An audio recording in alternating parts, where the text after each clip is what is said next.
tremor of desperation, cold and sharp, cut through the biting wind. It was a cry for something more than just sustenance, a plea that echoed the hollow ache in the man's own gut. He had walked this path for years, a solitary shadow against the crumbling edifice of a forgotten city, each step a testament to a life stripped bare. His name, once spoken with a certain weight, now felt like a whisper lost to the indifferent gale. He was merely Elias, a man hardened by seasons of regret, his eyes mirrors of the bleak sky above. The city itself, a skeletal sprawl of silent concrete and broken dreams, seemed to breathe a sigh of collective sorrow, a sorrow Elias knew intimately. Every corner held a ghost, every alley whispered a forgotten promise. He kept his gaze fixed on the grimy pavement, the chipped stones, anything but the fleeting reflections of his own fractured self in the shop windows.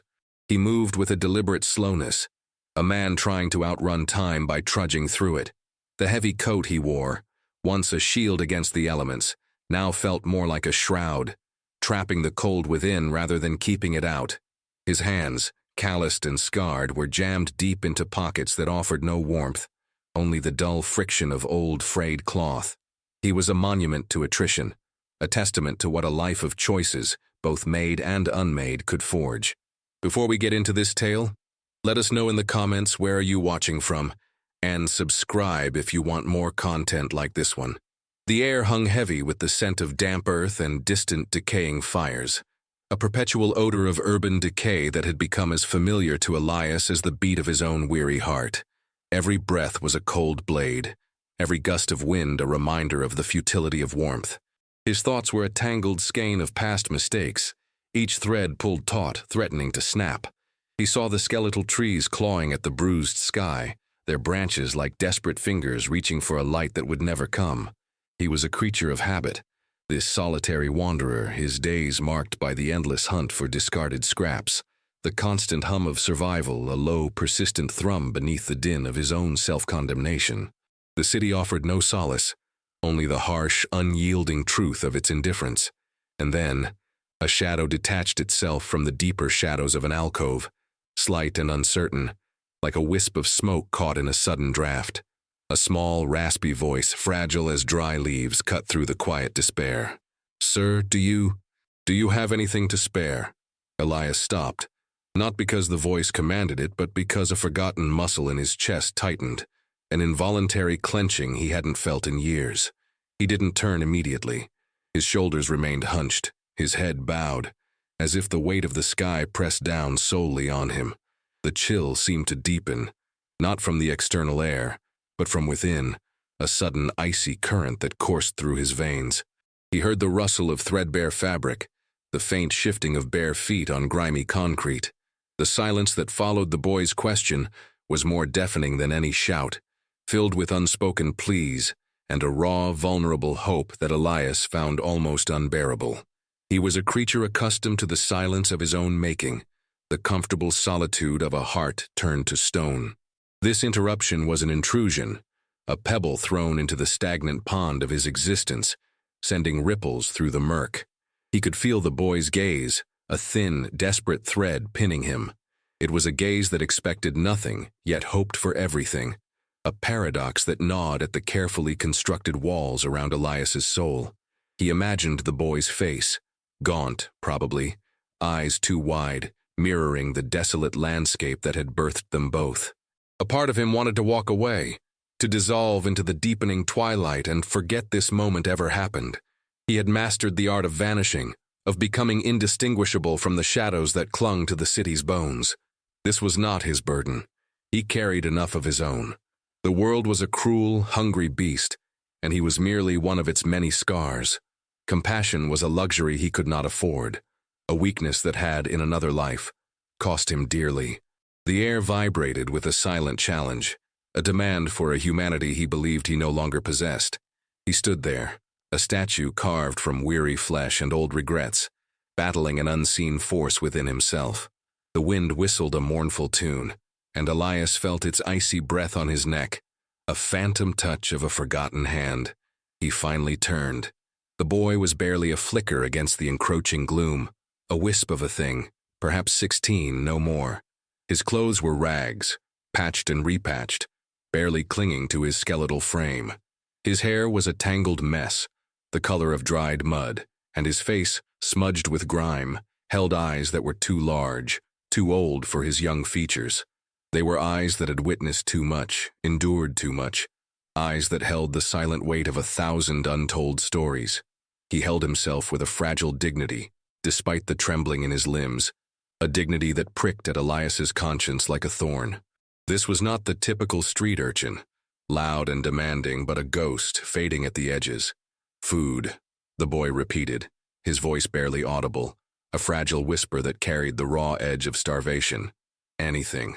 Elias's gaze swept over him, taking in the hollows beneath his cheekbones, the faint blue tracery of veins beneath translucent skin, the way his knuckles stood out like small, sharp stones. A single torn boot clung precariously to one foot, the other bare and bleeding faintly from a recent cut. The image was a stark, brutal mirror, reflecting not the boy's suffering but Elias's own past, a distant echo of a time he desperately tried to bury. He saw the boy's vulnerability, and it stirred a revulsion within him, not for the boy, but for the weakness it exposed in himself. This was the precise wound he had spent years cauterizing. He remembered hunger, a gnawing beast that clawed at the insides, a constant companion that whispered promises of despair. He remembered the humiliation of asking, the burning shame of having to depend on another's fleeting kindness. The boy's presence was an unwelcome key, unlocking a door Elias had bricked up long ago. A tightness constricted his throat, a familiar sensation of guilt and impotence. He had nothing to give. Or rather, he chose to believe he had nothing to give. He was a man defined by scarcity, by the barren landscape of his own making. The world had taken from him, and he had learned to take from it in turn, or simply to exist on its periphery, taking nothing, giving less. He felt a sudden, inexplicable surge of anger, not at the boy, but at the unfairness of it all, at the cosmic joke that placed this frail, desperate creature before him, demanding a response from a heart he had declared dead. The scent of ash, distinct from the city's usual decay, suddenly filled Elias's nostrils, sharp and acrid, and phantom memory. His vision blurred, the boy's gaunt face momentarily replaced by flickering orange light, by the terrifying dance of shadows cast by an inferno. The heat, an oppressive blanket, smothered him even now, years later, in the cold street. He was no longer on the sidewalk.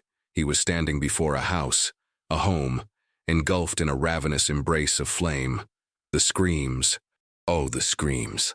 They were a symphony of pure terror, a sound that had etched itself onto the very fabric of his being. He remembered the desperate shouts, the choking smoke that tore at his lungs, the searing heat against his skin. He had stood there, frozen, a witness to a horror he could not stop, a destroyer he had, in a way, unleashed. The fire had taken everything that night, not just the physical structure of a life, but the very essence of who he was. It had consumed his purpose, his dreams, his fragile hopes for a future that once seemed within grasp. He saw a face, distorted by the heat, framed by angry tendrils of fire, a woman's face, etched with a raw, agonizing despair. Her eyes, wide and pleading, were fixed on him, not with accusation, but with a desperate, unspoken question. What had he done? What had he allowed to happen? The crackle and roar of the flames were a deafening judgment, and the collapse of the timber, a final, thunderous pronouncement of his failure. He had fled, not from the heat, but from the unbearable weight of his inaction, from the monstrous truth that pulsed within the heart of that blazing ruin. He had run until his lungs burned and his legs gave out, until the screams faded into the ringing silence of his own mind. He had run from the smoke, but the ash had settled deep in his soul. This boy, this fragile, hungry echo of his own desperation, had somehow, unknowingly, rekindled that distant blaze. The question of food was not just a simple plea for sustenance. It was an inferno of memory, a demand for accountability from a man who had long ago shed such burdens. The fire had left him with nothing but a hollow echo of himself, a man defined by what he had lost, by what he had failed to protect. And now, this young, gaunt face threatened to crack the brittle shell he had painstakingly built around that smoldering core of guilt. The boy coughed, a dry, rasping sound that pulled Elias back from the smoldering ruins of his past. The illusion of the fire receded, leaving only the biting wind and the boy's unnervingly steady gaze. There was no pity in those eyes, no overt judgment, just a profound, unsettling emptiness that mirrored Elias's own. It was this quiet insistence, this refusal to break eye contact, that truly unsettled him. Most people, faced with Elias's hardened demeanor, would have shrunk away, mumbled an apology, and disappeared into the city's vast indifference. But this boy remained, a solitary sentinel in the encroaching twilight, an unyielding presence. "Please," he whispered again, the word almost lost to the wind, yet ringing with a strange clarity in Elias's ears. It was not a whine, not a demand, but a stark, simple statement of need. Elias felt a flicker of something akin to admiration, quickly stifled by the familiar coldness that had become his armor. He looked away, his gaze sweeping across the desolate street, searching for an escape, an excuse, a way to extricate himself from this unwanted confrontation. A discarded newspaper, damp and flapping in the wind, caught his eye. The headlines screamed of distant wars and political turmoil, trivialities in the face of the immediate, visceral hunger standing before him. The world was full of suffering. Why should this particular suffering demand his attention? He had learned to compartmentalize, to wall off the empathy that once made him vulnerable. He was a survivor, and survival, he had come to believe, was a solitary endeavor, a brutal zero-sum game. Every hand extended was a risk, every act of kindness a potential trap. He was a fortress, besieged by the ghosts of his past, and this boy, unwittingly, was attempting to breach its walls. The memory of the fire lingered, a suffocating shroud, reminding him of the terrible cost of involvement, the devastating consequences of care. He knew what it felt like to be burned, to be consumed by forces beyond control. He had nothing left to lose, but perhaps, more terrifyingly, nothing left to give. The boy's silence grew, heavy and expectant, a wordless challenge that weighed on Elias's shoulders. He could feel the boy's hunger, not just in his emaciated frame, but in the raw, primal energy emanating from him, an unyielding will to live despite all odds. It was a mirror of his own battle, a distorted reflection of his own desperate clinging to existence. The wind picked up, swirling dust and discarded wrappers around their feet, a silent dance of urban detritus. Elias's gaze settled on a broken window across the street, a gaping black maw in the side of a derelict building.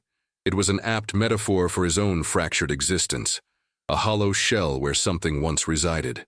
He thought of the single stale crust of bread tucked deep in his pocket, a meager offering, barely enough to sustain himself for another few hours. It was his last tangible link to survival, a symbol of his desperate hold on a life he often wished to relinquish. To offer it, to part with it, felt like tearing a piece of himself away, a painful dismemberment. Yet, the boy's unwavering presence chipped away at his resolve. He saw the faint, almost imperceptible shiver that ran through the boy's frail body, the way his shoulders hunched against the cold. It was a small detail, insignificant to anyone else, but to Elias, it was a precise, agonizing splinter in the hardened wood of his heart. He remembered a cold night, long before the fire, before the world fractured into irreparable pieces. He remembered a younger version of himself, idealistic and full of misguided fervor, attempting to save someone else, someone he believed was utterly lost. He had tried to extend a hand, to offer a sanctuary, only to find that act of generosity twisted, corrupted, and ultimately turned against him. The memory was bitter, metallic on his tongue, a taste of betrayal and the profound folly of trust. It had taught him a harsh lesson. Attachment was a weakness, compassion a vulnerability easily exploited. That lesson had carved deep grooves in his soul, shaping him into the stoic, solitary figure he now was. The boy's eyes, however, held no cunning, no malice, only a profound, desperate innocence that was almost more terrifying than any deceit. It was a purity that threatened to shatter his carefully constructed cynicism, to reveal the raw, bleeding wound beneath the scar tissue. He was standing at a precipice, the cold wind whipping around him, threatening to push him one way or the other. Give in to the fragile whisper of human connection, or retreat further into the desolate landscape of his self-imposed isolation. The choice was agonizing, each path fraught with its own kind of pain. Elias's hand twitched, a barely perceptible movement towards his pocket. The action felt monumental, a seismic shift in the desolate landscape of his inner world. He wrestled with the deeply ingrained lessons of self-preservation, the echoes of past failures whispering accusations in his mind. Don't. It will only hurt you again. Everyone takes. Everyone disappoints. But the boy's silence was a powerful counterargument, a testament to an unspoken suffering that resonated with a forgotten chord in Elias. He saw, in the boy's large, mournful eyes, a flicker of something ancient, something he recognized in the darkest corners of his own being, the primal fear of oblivion. And then, another image superimposed itself over the boy's face, not of the fire this time, but of a different kind of ruin. He saw a woman, her face pale, her lips moving in a silent scream. Her hand reached out, not to him, but past him, towards a small abandoned cradle. He had been there in that moment, a coward rooted to the spot, paralyzed by indecision. He had let something precious slip through his fingers, something irreplaceable, because he had been too afraid, too consumed by his own bitter pride, to act. The memory was a fresh cut, bleeding anew. The boy before him was not just a hungry stranger, he was a spectral messenger, embodying all the lost chances, all the unspoken apologies, all the futures that had died with his inaction. The choice was not about a piece of bread, it was about redemption, about reclaiming a fragment of the humanity he believed had been incinerated in that long-ago blaze. He swallowed, the movement rough and painful. The air thickened, charged with the unspoken tension between them. The boy remained motionless, a figure of stoic endurance, his eyes never leaving Elias's face, searching for a sign, a glimmer of recognition. Elias's gaze dropped to the boy's bare, bleeding foot. A small, ragged tear, a thin rivulet of dried blood marked the concrete beneath him. It was a detail so stark, so undeniably real, that it bypassed all of Elias's cynical defenses. It was not a metaphor, not a ghost of the past, but raw, present suffering. The decision was made not in a grand gesture, but in the quiet, desperate realization that he could no longer stand by. He reached into his coat, his hand, trembling slightly, emerged from the pocket clutching the single hardened crust of bread. It was a meager offering, pathetic in its inadequacy, yet in that desolate moment it felt like an immense weight, a lifeline extended across an abyss. He held it out, his arms stiff, his gaze still fixed on the boy's face. The boy's eyes, which had been so devoid of emotion, widened imperceptibly. A flicker of something, surprise, disbelief, a fragile hope, crossed his features, fleeting as a shadow. He reached out slowly, tentatively, his fingers brushing against Elias's calloused hand. The touch was feather-light, yet it sent a jolt through Elias, a connection he had long denied himself. The boy took the bread, his grip surprisingly firm, and brought it to his nose, inhaling deeply, as if drawing life from its stale scent. He did not immediately tear into it. Instead, he looked up at Elias, and for the first time, a faint, almost imperceptible smile touched his lips, a fleeting curve that vanished as quickly as it appeared. It was a smile of pure, unadulterated gratitude, stripped of any pretense or expectation. And then, he spoke, his voice no longer a whisper, but a fragile, clear sound that shattered the remaining fragments of Elias's composure. "Thank you," the boy said, his eyes now shimmering with unshed tears. "My name is Thomas. My mother. She told me you would help." The words hung in the cold air, not as a revelation, but as a recognition, a cruel twist of fate that tightened the knot in Elias's stomach. "My mother," the phrase echoed, reverberating through his mind with the force of a thunderclap. His breath hitched, a gasp trapped in his throat. Thomas? It couldn't be. The boy was an impossible ghost, a living, breathing echo of a past he had painstakingly buried. He stumbled back, his foot catching on an uneven slab of pavement, nearly falling.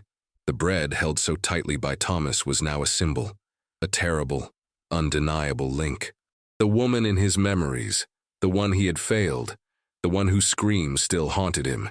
She had had a child, A child he had never seen, never acknowledged.